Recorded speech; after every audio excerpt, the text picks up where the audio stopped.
I laughed when she said it. Mom, standing there with that smug tilt to her chin, her words dripping with venom. Thanks to your ring, your brother finally got what he deserved. Her pride wasn't subtle, she savored it. And when she demanded, "What's so funny?" my laughter cut deeper than any insult could. Because the joke was already written, and she didn't know she was the punchline. I used to believe in family, blindly. I thought sacrifice was proof of love. I bent until I broke, always giving, always forgiving. My brother, her golden child, never had to lift a finger. If he wanted something, he got it. I worked 3 jobs, studied, built a life from nothing. And still, my victories were seen as selfish, while his failures were excuses for more handouts. But the ring, that was supposed to be mine, a promise, a future. My fiancé had poured his savings into it. When I was admitted to the hospital fighting pneumonia, I trusted my parents to protect my things. Instead, they ransacked my drawer and pawned the one thing I had left of him. I didn't cry. I didn't scream. I just memorized the moment my mother sneered. Her satisfaction carved into my memory like a scar. That was the day I stopped being their daughter. The truth unraveled slowly. A nurse whispered about the party photos plastered online. My brother, champagne in hand, standing in front of a neon sign, "The night he deserves." I scrolled, numb, until I saw it.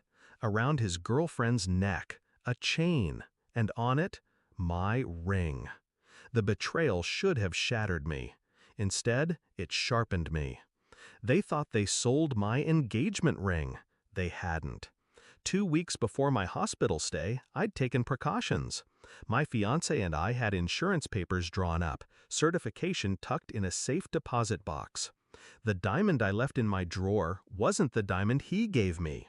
It was a flawless cubic zirconia, indistinguishable to anyone without proper testing. A decoy. The real ring was safe, untouchable. I played my part when I got home. Silent, cold. I let them believe they'd won. Mom gloated. Dad avoided my eyes. My brother flaunted his stolen treasure. I smiled politely, the kind of smile that hides daggers. Meanwhile, I prepared. First, the bank. The joint account they leaned on for emergencies, funded mostly by me. Frozen. Every card declined, every automatic payment rejected. The look on my mother's face when her grocery transaction failed, that was only the opening act. Next, the pawn shop. A single call and the manager confirmed what I already knew. The receipt listed cubic zirconia. They hadn't even bothered to check. They sold it for pennies, wasted the money on liquor and lights. The humiliation wasn't mine, it was theirs. But the masterpiece was still to come. I filed the insurance claim, fraudulent sale, unauthorized theft. The investigation opened swiftly. My parents' names were tied to the sale, signatures matching theirs. And since the ring was worth $18,000, they were on the hook for insurance fraud, property theft, and falsifying ownership. I didn't lift a finger to accuse them. I only provided the paperwork when asked. Cold, professional, precise. At 9:30 the next morning, the calls began. First, Mom, shrieking into the phone, "What did you do? They're saying we could be charged." Then Dad, his voice trembling, begging me to explain. Finally, my brother, enraged, "You ruined my life." "No," I corrected him calmly. "They ruined mine. I simply returned the favor." The confrontation came in person. They cornered me in the kitchen, panic etched into their faces. Mom's arrogance had cracked. Now there was only desperation.